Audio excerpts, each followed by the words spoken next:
Good morning, I'm Vince Lanci. Today's market rundown is starting now. Topics for today will be the agreement on gold. I wanted that to be a title, but we're not going to get into it too much now. The topics will be another step higher for silver in 2025, and we have a little bit of a bonus and premium Academy's Peter Cheer on his 2025 commentary. We'll discuss the agreement on gold in another conversation, but just put it this way. The gold reset is a process, not an event, something you've seen me say and post on here, I think, for 4 to 6 months now. The corollary is China and the US have an understanding on gold. It's not complete tinfoil. We'll get into it some other time. There's the front page. Here's the markets. The 10-year yields are down 4 at 458. The dollar is 107.81, down 19 below 107. You trigger my levels as well as technician Michael Oliver's levels to be on the alert. The S&P 500 is 59.20, down a whopping 57. Is it on light volume? Is it on heavy volume? You don't want to put too much emphasis on it yet. However, we'll comment on this again later on. The VIX is 18 up 2. Gold was down 8 or 9 bucks. Now trading 26.21 up, unchanged to higher. Silver is 29.44 up 9. Copper is 407 down 1. WTI is 71.07 up 54. Natural gas, the star of the evening, up 4 at 402 up 55. Weather related, polar vortex. I'm not sure if it's U.S. or it's Europe, but it's probably U.S. Bitcoin 75.93.6. Softer macro discretionary is getting out of that. Ethereum 3,400 up 51. Palladium 913 unchanged bid. Platinum 919 down 3. Gold silver between 86 and 90 to 88.9. Soy and corn unchanged bid, and wheat is up about a percentage point. All right, front page. Quick note: China's playing the U.S. dollar and gold, which is what I was alluding to now. Silver another step higher in 2025. That's what we'll be focusing most of our time on today. Founders on de-dollarization. That's a piece that I wrote for Jordan Roy Byrne, which will be in his forthcoming book. All right. Discussion. Silver, another step higher for silver in 2025. UBS put out a report, a note, I'd say, from the CIO, and we've seen these before. The last time they did one of these for silver was before a rally, and the last time they did one of these before gold was timely. So I like these little notes. There's a lot of detail in them. Let's give you an excerpt of our analysis of it. All right.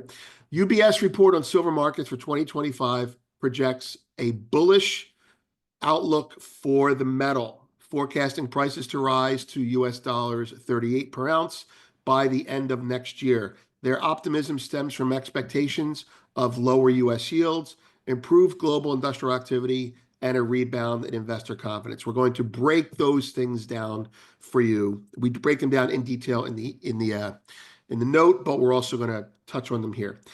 There's the pretty picture that we created. There are 2 key drivers UBS makes for the rally: lower yields and lower US dollar, and an uptick in the global industry. Now, we're going to bring that back to stocks in a second. So let's get through the silver stuff.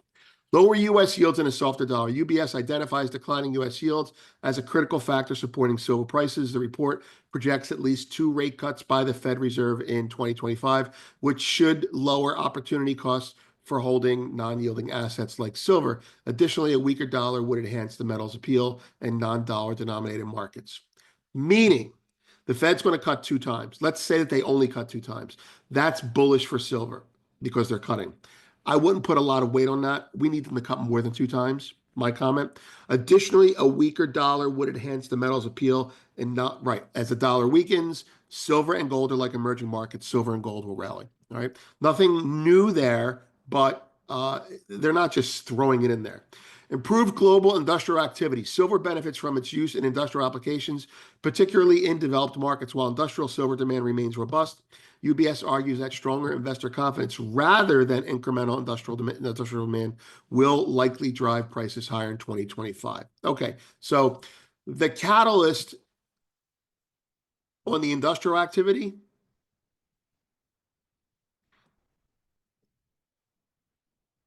they're saying industrial activity is the reason it will go up, but the investor demand is why it will go up. And that sounds like a contradiction, right? Well, let me just put it in a little bit better English. Investor demand is tepid right now. Manufacturing demand is stable. The problem is investors are looking, they're saying what I've been saying for 2 years. Investors are looking at silver like an economic metal. So they are literally selling, I mean, they're saying in this report, they're selling silver because they think it's economic. And when they back off, because the global economy recovers, the industrial demand will uptick, sure, but it hasn't really gone down. We've seen China buy the crap out of it, for through hell and hell and high water. The point is when the perception of the economy changes, global economy changes, then the shorts in silver will back off. We'll come back to that in a second. So how we got here, there it is.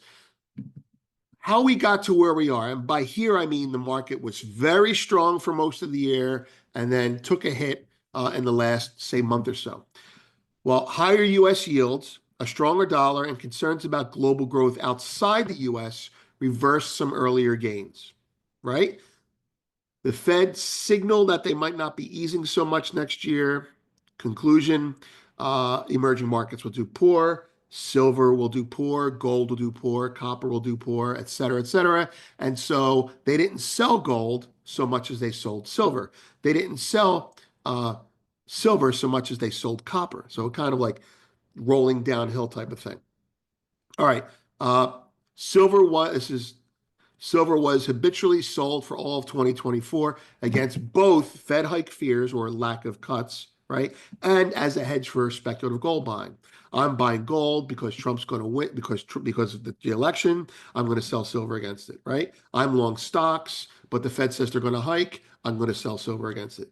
That's how they go, right? Now, this chart, hard to see because of the contrasts, but the left, silver's correlation has been largely stable. It's been high, but it's been stable between 80 and 90, right? Between 88 and 82 most of the time. We can argue about what it should be, but it's been relatively stable. But what has not been stable, or what has increased significantly, has been silver's correlation with industrial metals. Okay, now you can't see it on that chart, but the right-hand chart there, the blue line is the 12-month moving average correlation, and the light gray line is the 3-month. So since March, when they started buying all the gold, of 24, which is where my little cursor is here, through now, the correlation of silver with base metals has exploded. So if you think the Fed's not going to not going to cut, you sell silver along with copper, right? If you think Trump's going to win the election and it's going to be chaos, you buy gold and you sell silver. And that has forced silver to act more economically. Now, this is, will this go on forever? Sure. Let's assume it goes on forever. If it goes on forever, that's why UBS is saying when the perception of the global economy turns, silver rallies along with copper, right? So gold rallies, one day you wake up, gold's up $50, silver's up $5, and copper's up, 20 cents. And you're like, well, why did that happen? Well, everyone's easing, the economy's recovering, yada, yada, yada. That's basically it. All right. That's the gist of it. They also provide levels at which they would be buyers for their own book and their clients if it did present itself. That full analysis by us is in this link right here. All right. So the China thing, just I'm going to probably do something bigger on this, but here's a quick note that we put out, and it really comes down to this. About 2 years ago, when we all started noticing the drawdown in silver and gold, and I particularly, Goldfix was first to note, publicly to note the drawdown in gold out of the U.S. headed for China in October of 23. We started to look at why it was so orderly, and that's when the whole mercantilism divorce China and the US are in a divorce. I kept saying that about the metals. You take your ball and you're going home. I take my ball and I'm going home. So the COMEX started getting depleted, but it wasn't in a panic. It was, okay, prices went up, but it was relatively orderly. And I was surprised by that. And I kept saying, well, they must have an agreement, but I have no proof to that. And so for the last 5 days, just to give you some thought on this, it's not complete tinfoil. I started exploring the relationship that China and the US had. And there's a guy named, believe it or not, his name is Michael Hunt. That's his name. Wrote a book about the history of China and the US, and I've had conversations with Bai Xiaojun, very enlightening about the China-US relationship. And it boils down to this. In 1971, we went off the gold standard, right? In 1975, we cut a deal with China, right? 1975, 76. 1976, we formalized everything with the Jamaica Accords. And then from there, we have been buying China's stuff and they have been buying our bonds. And for years during the Neo-Keynesian timeframe, right, that has worked. And now we're in the global divorce. So if it's true that we had an understanding and an arrangement starting in 76, and it is, and I feel like this is kind of like a divorce, well, then these are the bookends for an era between China and the US. And I'll learn more about that. But the key phrase, the key takeaway, and I'd strongly suggest you read it and you look up whatever this guy Michael Hunt writes. But anyway, China, this is the conclusion. China forces gold to account for the growing disparity between the yuan and the dollar. This is BRICS, but it's China specifically. The underlying message is simple. The dollar is overvalued relative to gold.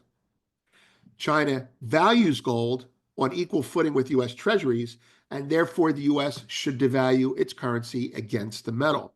Gold's current price in dollars fails to reflect the last 2 decades of global economic shifts. There are multiple reasons why this is a perfect play for China, aside from the fact that it's gold. There's international regulatory reasons, there's surreptitious reasons, and there are reasons why the US would agree to it because everyone stays in business as long as oil stays down in price. See, I noticed that when gold started upticking, oil started stagnating.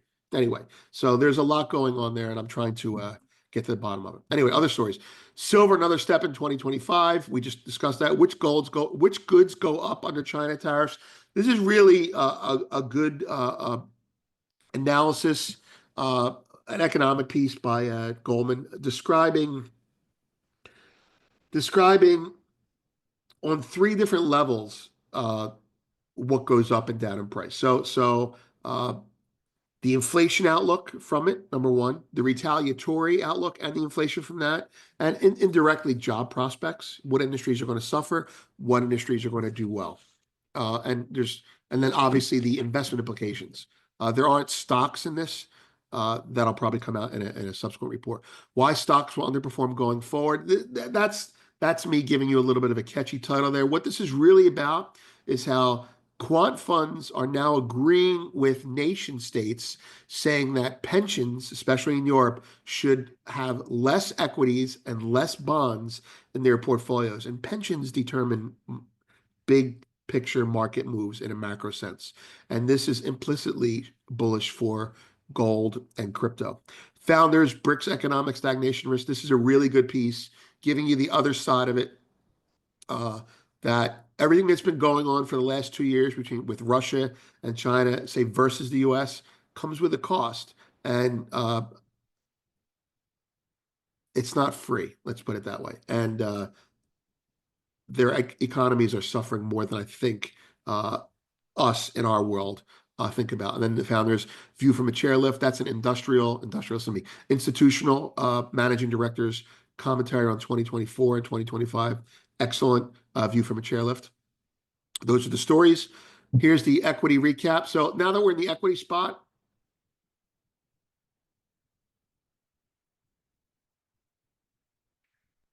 okay.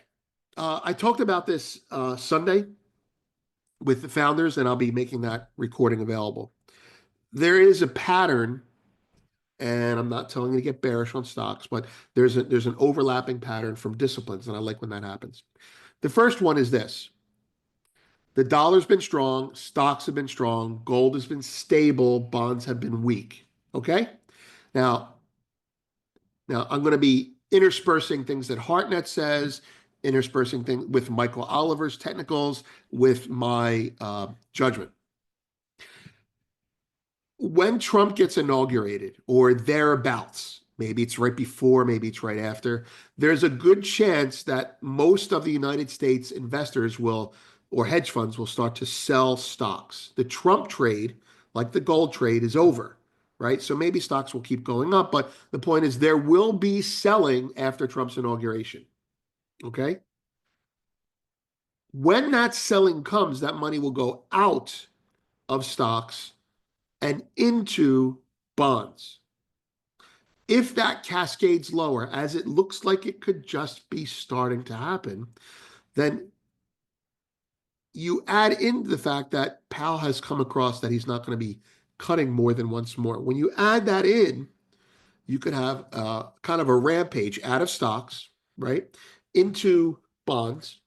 And as stocks drop and bonds rally in a kind of a disinflationary crisis or a liquidity crisis, we'll put a liquidity crunch, you create a situation where the market now says, well, what's next? What's next? What's next? The Fed's going to have to ease. And so the dollar gets weaker. So what gold will do, it could sell off first and then rally later. It could rally first, sell off, and then rally later. But the point is this. If the stock market, if you're a technical trader and the stock market cracks your level, look at bonds. If bonds start to rally, your stock short is probably very good. Okay. And if bonds start to rally, look at the dollar. If the dollar starts to sell off, kind of like stocks drop, bonds rally, dollar weakens. If those three things happen, then we could be off to the races for a big sell-off in stocks, especially with the inauguration signpost that Hartnett talks about. Anyway, when you see this with VIX strong, normally I'd say it's holidays faded. I'm not going to fade this. I'm not short stocks. I don't play short stocks too much because I got destroyed with an arbitrage on that in 2010. So I'll play it small. I won't be so confident or arrogant with it because look what happens. You get killed all the time. However, gold, I don't know what it does, but this is where we are. We're at a point now where your technical levels or your reasons for selling stocks, when they say sell stocks, look at the dollar and look at bonds. If bonds are rallying, you're right to be short stocks. If the dollar starts to weaken, you're right to be short stocks. And if it's pre-inauguration, you're right to be short stocks. After inauguration, you'll have a sell-off, but it could be over. I'm not sure, but that's the idea. All right. That's the whole stock gold thing. All right. So market news, China bashing, drivel. We talked about this already, right? And they're trying to say that China's reaction to Trump is bad for China. Yeah, we'll see about that. There it is there. Data on deck this week is relatively light. Pending home sales are today. Case-Shiller home price index tomorrow.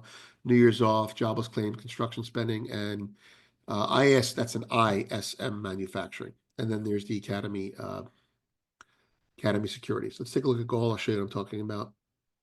All right, the bull scenario is this. It's not on the screen. The open interest has cratered and the market is up here. How could you not be bullish? Now, I want to wait for a market to move and to give us a signal. But, how could you not be bullish? Now, I do want to put up the moving averages again because the 50 and 100-day moving average has served us very well in gold, and silver cracked the 100-day moving average, right? Handily.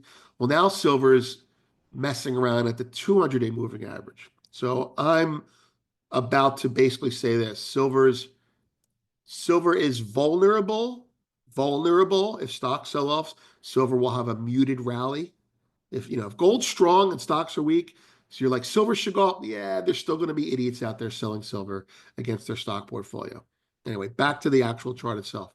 As long as silver's below the 200-day moving average, or messing around with it, gold should mess around with the 100-day moving average. If silver cracks below the 200-day moving average, hard, back to that, then gold could go between 25 and 26. Those are the areas in the range of what UBS is also calling for. That's the dip area they want to buy. So there you have it. I think you want to look at it that way. Now the bull scenario is for gold. The bull scenario is easy. It's very easy. I'll show it to you. Let's get rid of these Bollinger Bands. They're no help yet. Post-election, sold. Well, why did it rally? I don't know. There were a lot of shorts that were covering. This was banks, by the way. Sold. Someone's buying again. Rally. Sold. Now, the market did not reject these rallies with sell-offs down to here. It rejected it to here. Still haven't made a new low post-election. But yet open interest is significantly lower post-election. The market has cleaned itself out. The market has cleaned out all the stupid money. There's probably some more stupid money that needs to sell it. And when that happens, we'll rally hard. Anyway, I'm Vince. Happy New Year if I don't see you before then. And have a great holiday.